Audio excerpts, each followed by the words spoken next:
গণপতি বাপ্পা মৌরিয়া, মঙ্গল মূর্তি মৌরিয়া।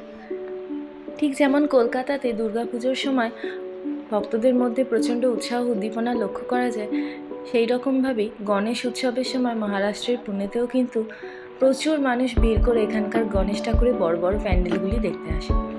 তো আমরাও চলে গেছিলাম লক্ষ্মী রোড এলাকায় পুনের বিখ্যাত কিছু গণেশ প্যান্ডেল পরিদর্শন করার জন্যে।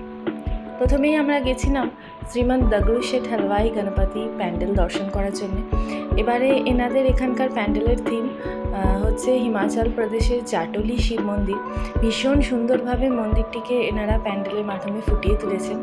মন্দিরের ভেতরের কারুকার্য একদম অসাধারণ সুন্দর ছিল, লাইটিং আর কালার কম্বিনেশন খুব সুন্দর ছিল। সিলিংয়ের কারুকার্য আপনারা দেখছেন, আর প্যান্ডেলের ভেতরে ছিল অসংখ্য মানুষের ভিড়। স্বেচ্ছাসেবকরাও বারবার বলছিলেন আপনারা এগিয়ে চলুন। তো আপনারা দেখছেন দগড়ুশেঠ হালওয়াই গণপতির বাপ্পা। এরপরেই আমরা চলে গেছিলাম পাশেই নবসাচা গণপতির প্যান্ডেল পরিদর্শনের জন্য।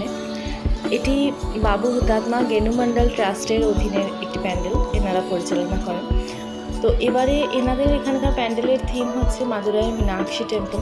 দূর থেকেই এনাদের প্যান্ডেলের এত সুন্দর কারুকার্য এবং দুপাশে দুটো বিশাল বড় বড় হাতির মূর্তি, যেগুলি প্রচুর মানুষের নজর কাড়ছিল। প্রত্যেকবার এনাদের এখানেও প্রচুর ভক্তের ভিড় হয়, এবারেও তা ব্যতিক্রম ছিল না।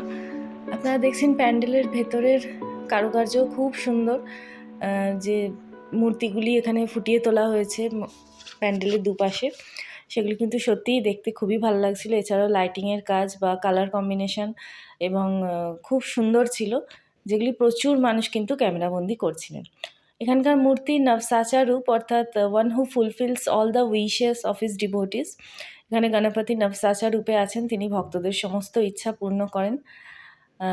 তো বাপ্পার কাছে পুজো দেওয়ার জন্যে বা বাপ্পাকে দর্শন করার জন্যে, ছবি তোলার জন্যে কিন্তু অসংখ্য মানুষ ভিড় করছিলেন। আমরাও আস্তে আস্তে এগিয়ে যাচ্ছিলাম বাপ্পাকে দেখার জন্যে। তো আপনারা দেখছেন নবসাচা গণপতি।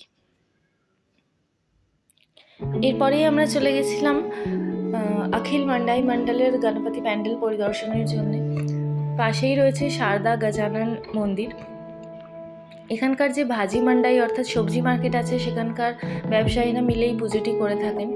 এবারে এনাদের এখানকার মন্দিরের থিম শিব পার্বতী মন্দির, যার জন্য দেখলেন প্যান্ডেলের ঢোকার মুখেই একটি বিশাল বড় নন্দী মূর্তি। এছাড়াও প্যান্ডেলের মধ্যে একদিকে ভগবান শিবের একটি সুন্দর মুখচ্ছবি এবং অন্যদিকে মা পার্বতীর একটি সুন্দর মুখচ্ছবি, যেটি কিন্তু ভক্তদের নজর কাড়ছিল। এছাড়াও এখানকার মূর্তির বিশেষত্ব গজানন এবং মা পার্বতী একসাথে বসে রয়েছেন, এই জন্যে খুবই সুন্দর লাগে এনাদের এখানকার মূর্তি দেখতে। আর পেছনেই রয়েছে একটি শিবলিঙ্গ, যেখানে ওনারা কন্টিনিউয়াস জলধারার ব্যবস্থা করেছেন। জল পড়ছে ওপর থেকে এবং যেন শিবলিঙ্গকে চান করিয়ে দিচ্ছে। তো এই এত সুন্দর দৃশ্য এবং এত সুন্দর কারুকার্য দেখার জন্যে কিন্তু প্রচুর মানুষ ভিড় করছিল।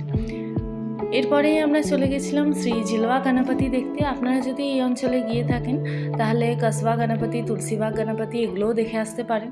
প্রচণ্ড ভিড়ের কারণে আমরা বাকি গণপতিগুলো দর্শন করতে পারিনি। তো ভিডিও কেমন লাগলো প্লিজ জানাবেন, ভালো লাগলে লাইক কমেন্ট করবেন, চ্যানেল সাবস্ক্রাইব করে পাশে থাকবেন। অনেক ধন্যবাদ, টাটা।